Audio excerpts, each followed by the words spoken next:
মুন্নিজ কিচেনে আরও একবার সকলকে স্বাগত জানিয়ে আমার নতুন আরেকটা ভিডিও শুরু করছি। খুবই সিম্পল একটা খাবার এবং বাচ্চা বা বড়দের শীতের সময় জনপ্রিয় একটি খাবার হচ্ছে ভাত ভাজা। সেটাই আজকে আমি করে দেখাবো। তো চলেনই শুরু করি। ভাত ভাজা করার জন্য শুরুতে পেঁয়াজ কুচি, মরিচ কুচি কতটুকু পরিমাণ নিয়েছি দেখতেই পাচ্ছেন।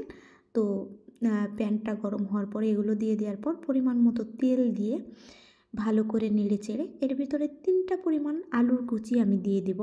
যেভাবে ভাজি করি আর কি আলু, ওইভাবেই রান্না করব, জাস্ট পানি ইউজ করব না আমি। এ পর্যায়ে এই আলুর সাথে আমি দিয়ে দেব 1 টেবিল চামচ পরিমাণে হলুদের গুঁড়া আর দিয়ে দেব স্বাদ মতো লবণ। লবণ আর হলুদের গুঁড়া দিয়ে এটাকে ভালো করে নেড়ে চেড়ে ভাজি ভাজি করতে হবে একদম। তো এটা যখন অর্ধেকটা ভাজি হয়ে আসবে তখন আমি এটার ভিতরে ডিম অ্যাড করে দেব। কোনো রকম পানি না দিয়ে লো ফ্লেমে এটাকে আমি 10 মিনিট যাবৎ ভেজে ভেজে রান্না করতেছিলাম। তো এক পর্যায়ে দেখতে পাচ্ছিলাম যে রাবারের যে হাতাটা ছিল ওটা দিয়ে আর নিচ থেকে উঠে আসতেছে না, লেগে যাচ্ছে। তো আমি এই যে স্টিলের যে হাতাটা এটা ইউজ করেছি। তো এ পর্যায়ে আমি ডিম অ্যাড করে দিলাম। শীতকালীন অনেক সবজি এর সাথে অ্যাড করলে স্বাদটা আরও বেশি সুন্দর হতো, বাট আমার বাসায় নাই, তাই আমি আলু দিয়েই কাজ চালিয়ে নিয়েছি।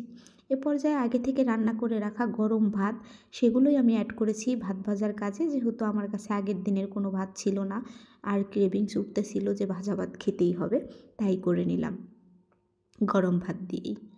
তো দেখতেই পাচ্ছেন আপনারা যে লুকটা আসছে, দেখতে কিন্তু অসাধারণ লাগছে। এটাকে আমি ভাজবো এমনভাবে ভেজে ভেজে মনে করেন একেবারে চানাচুরের মতো মুচমুচে করে ফেলবো।